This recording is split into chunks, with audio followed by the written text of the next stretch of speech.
સ્વાદુપિંડના કેન્સરના લક્ષણો શું હોય છે એ બાબતમાં માહિતી મેળવીએ. મોટાભાગના કેન્સરના શરૂઆતના સ્ટેજમાં કોઈ ચોક્કસ લક્ષણો નથી આવતા. લગભગ કેસમાં દર્દીને ભૂખ ન લાગવી, કોઈ કારણ વગર વજન ઘટવું, આ બે લક્ષણો સામાન્ય રીતે જોવા મળતા હોય છે. સ્વાદુપિંડના કેન્સરના સ્પેશિયલ અલગ લક્ષણો કયા છે? જો જમણી સાઈડની એટલે કે એના હેડ પાર્ટમાં ટ્યુમર હોય તો એ પિત્તની નળીને બ્લોક કરે અને દર્દીને કમળો થાય. એનો મતલબ એવો નહીં કે દરેક કમળો એ કેન્સરને લીધે હોય છે.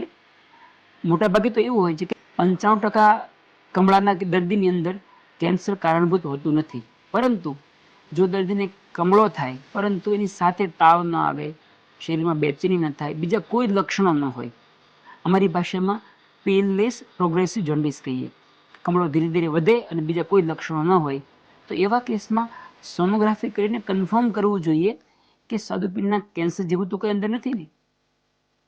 ડાબી સાઈડનો જે સ્વાદુપિંડનો ભાગ છે એ પાચન તંત્રમાં કે પિત્તના પ્રવાહમાં વચ્ચે કશે નથી આવતું. એટલે આવા પેશન્ટને જનરલી કોઈ લક્ષણો આવતા નથી. થોડું ઘણું ડાબી સાઈડમાં દુખાવો થાય, ભૂખ ન લાગે અને વજન ઘટવું, આ 3 જ લક્ષણો હોય છે.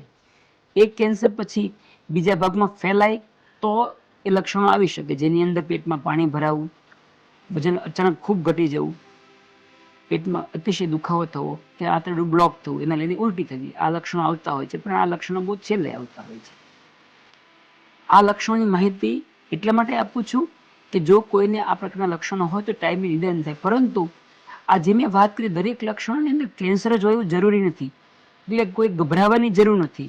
કોઈને કમળો હોય કે પેટમાં ડાબી સાઈડમાં દુખાવો હોય તો ગભરાવાની જરૂર નથી. કારણ કે આવા 1000માંથી 1 કેસમાં જ કેન્સર હોઈ શકે. બાકીના કેસમાં આવા જોખમવાળા રોગો હોતા નથી.